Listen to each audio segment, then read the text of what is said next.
Secretary Blinken. NATO did not invade Georgia and Ukraine, Russia did. This post received a score of 3,900, with an upvote ratio of 95%. Here are the top comments in response to this article.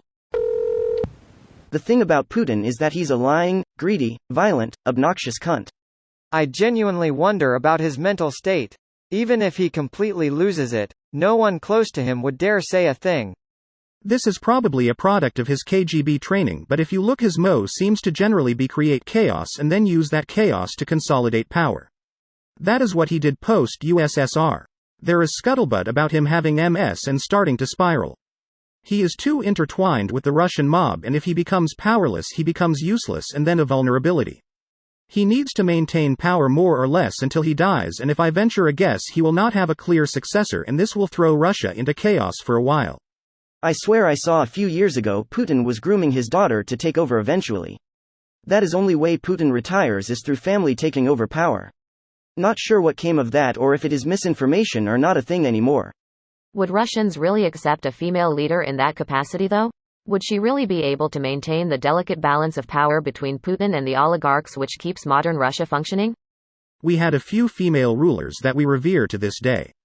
Catherine II is one of them. You might know her as the one who negotiated in support of American Revolutionary War, and the one who sent Vitus Bering to eventually discover Alaska. Indeed, I went to Russia on vacation and she seems to be very venerated within the nation as a powerful, intelligent ruler. I loved the history, sites and people of the nation. Shame about the government though. Yeah, well, fuck the government. Did you say Blinken? Or hey Blinken? I said, hey, Blinken, now hold the reins, man. Ever since Putin started using Botox, shit got bad. Things weren't great before that either. So refreshing to hear Russia called out for their transgressions instead of being praised and sucked up to. He's got a point, and the only reason for NATO expansion is even in Russia's moment of weakness post-1991, Russia's former vassals felt it best to join NATO because of, Russian aggression and atrocities against them historically. The culture of grievance Putin have cultivated among Russians and parroted by Russophiles in the West doesn't hold water. Here's the options for dealing with Russia non-militarily according to the Atlantic Council. Cancel Nord Stream 2. Disconnect Russia from SWIFT. Cancel all travel visas for every Russian citizen including diplomats. Aggressively ramp up unexplained wealth orders in London, Bahamas etc. Seize everything owned by Russian oligarchs, Kremlin elite, Putin etc. i.e. houses, businesses, bank accounts.